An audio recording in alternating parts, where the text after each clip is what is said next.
Hi, boys and girls. This is Ms. Kathy. I'm so happy you've joined me today for another story just for you.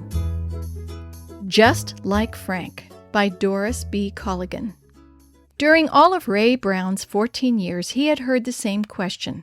Why can't you be more like Frank? Ray adored his 22-year-old brother who had recently gone into the Army, but try as he would, he could never come up to Frank's reputation. Ray was all thumbs and kept bumping into things. When he tried to fix something, it turned out worse than when he'd started.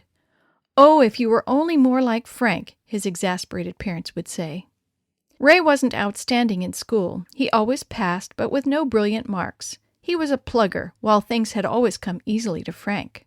When he didn't understand some of his schoolwork, teachers who had taught Frank a few years earlier would say, "Why can't you be more like your brother, Frank?" But with all his faults, Ray kept trying. Sometimes he would run errands or do favors for the neighbors. They were always polite to him, but Ray imagined they were saying, "Why aren't you more like your brother?" Sometimes Ray thought even Frank's dog Rex didn't think he was much good. He would never mind Ray and would answer his call when he was good and ready. Even Rex was probably thinking, "Why can't you be more like my master?" There was a guy! Ray had taken over the paper route that Frank had once had. He was sometimes slow in his deliveries, but he made up for this by being extra careful to put the papers where the wind or playful puppies couldn't destroy them. All his accounts were good, except for Mrs. Marshall. He used to put in the money for her and sometimes made several trips to her home before she had the proper change. He became well acquainted both with Mrs. Marshall and her little 3-year-old Jimmy. Mrs. Marshall, a newcomer to town and 300 miles away from her former home, was happy to talk to Ray.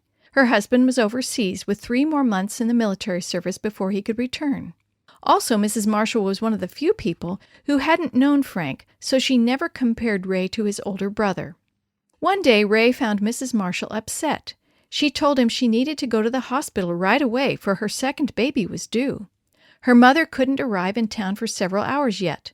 "What shall I do about Jimmy?" Mrs. Marshall worried. "Don't you mind about Jimmy, Mrs. Marshall," Ray said. "I'll take him home with me until your mother comes. You just go ahead and call a taxi. I'll wait here until it arrives." Jimmy, who was fond of Ray, was excited at the prospect of going home with him, so he didn't even make a fuss when his mother went away in the taxi. He was just in a hurry to get to Ray's house and have Ray play with him. Ray's surprised mother was very understanding about the little guest Ray had brought home. She acted as if it were the most usual thing in the world for him to take care of a 3-year-old. She made a quick decision.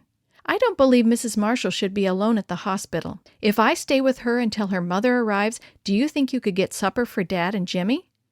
Ray was sure he could. He decided to make pancakes and fried eggs and have some ice cream for dessert. Both his dad and little Jimmy praised the supper. Good," Jimmy said with appreciation. "A chef from the Waldorf couldn't have done better," Mr. Brown added. Ray smiled proudly, recalling he hadn't spilled or dropped a single thing. "I guess I was so busy that I forgot to think what Frank might have done," he thought to himself. Jimmy helped Ray clear the table, and they all did the dishes together. Ray kept Jimmy playing cars until Mrs. Brown came home. A lovely older edition of Mrs. Marshall came home with Ray's mother.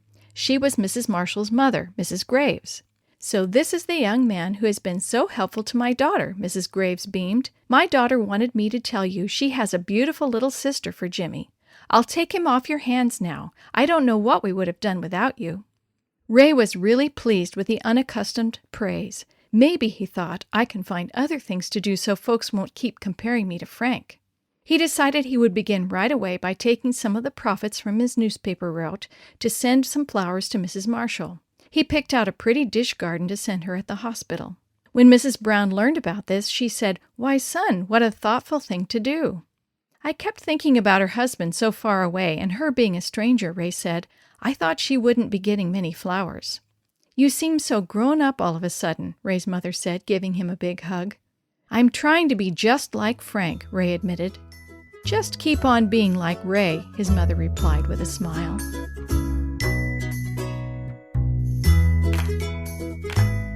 The story you have heard today is from Guide's Greatest Stories, written by various authors and compiled by Randy Fischel, and used with permission from the Pacific Press Publishing Association. If you're interested in any other books published by the Seventh-day Adventist Church, please visit AdventistBookCenter.com or call 1-800-765-6955. This podcast is a production of the Carolina Conference of the Seventh-day Adventist Church.